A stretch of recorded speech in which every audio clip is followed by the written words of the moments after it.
From businesses to services to products, the internet is full of reviews for things. Good ones, bad ones, you name it. So what happens when a negative review gets nasty? Well, here's KDKA investigator Marty Griffin with a Get Marty for every consumer and business owner.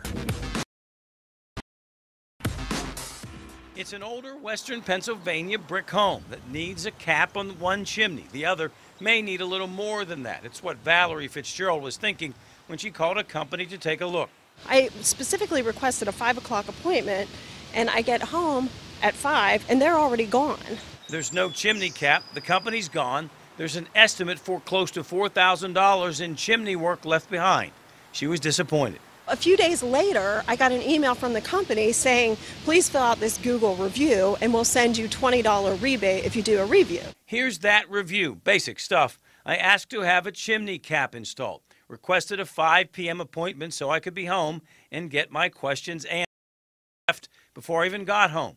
I now have an inspection report saying I need $4,000 work on the second chimney and no chimney cap on the first.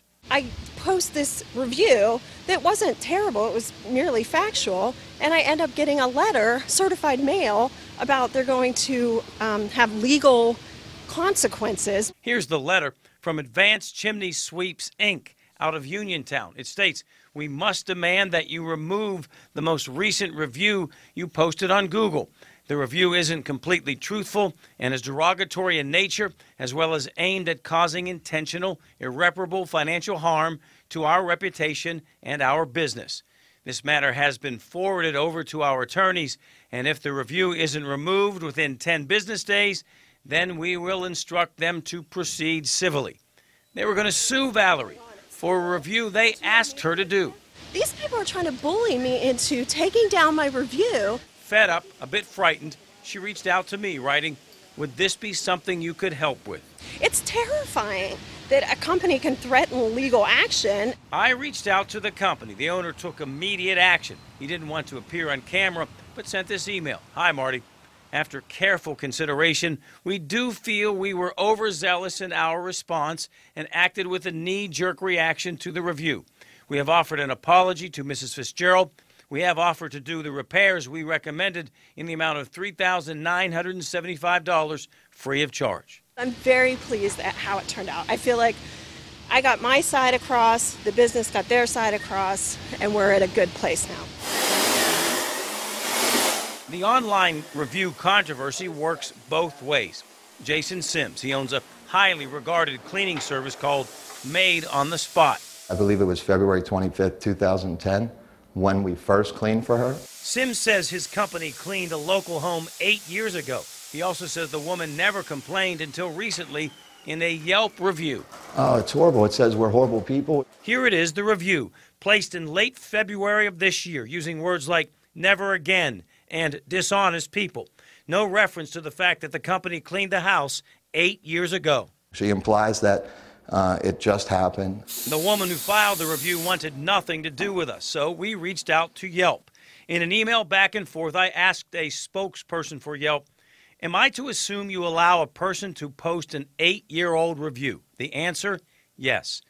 Yelp went on to say, it's a violation of our terms and services for a business to offer a reviewer a refund in exchange for removing their review. Yelp says, on the flip side, reviewers should not threaten businesses with a negative review as a way to extract payment. Yelp will not comment on the Made on the Spot case. They did not take the review down. They did order it modified. For Made on the Spot owner Sims, that may not be enough. For him, reputation is everything. He may do what more and more small business owners are doing to folks who post what are described as negative false reviews. He may sue. The problem with this, Marty, is it makes the internet just a garbage dump, you know, and so there has to be some kind of integrity to what we do.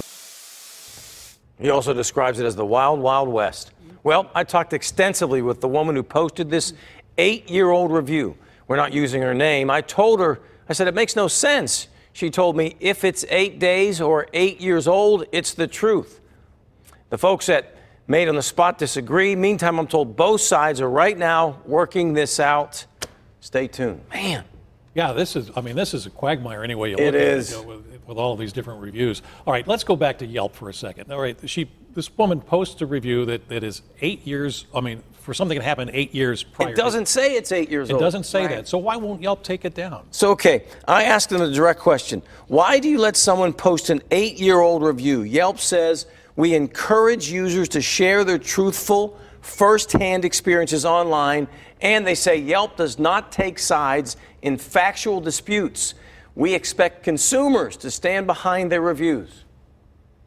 Okay. Okay. Right. If you're a business, that's Good luck. Yeah. And in a lot of these online reviews, they say in the very small fine print that you can be sued if you post a negative review. So be very careful what you're posting and what you're saying out there. And by the way, Yelp will not give you a good review if you sue somebody, if you're a business owner.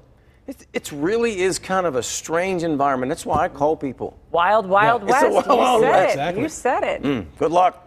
Yeah, All really. right. All right, Marty, thanks so report. much. Thank you. And if you have a problem and you want to get Marty, you can send an email to getmarty@kdka.com or call 412-575-2244.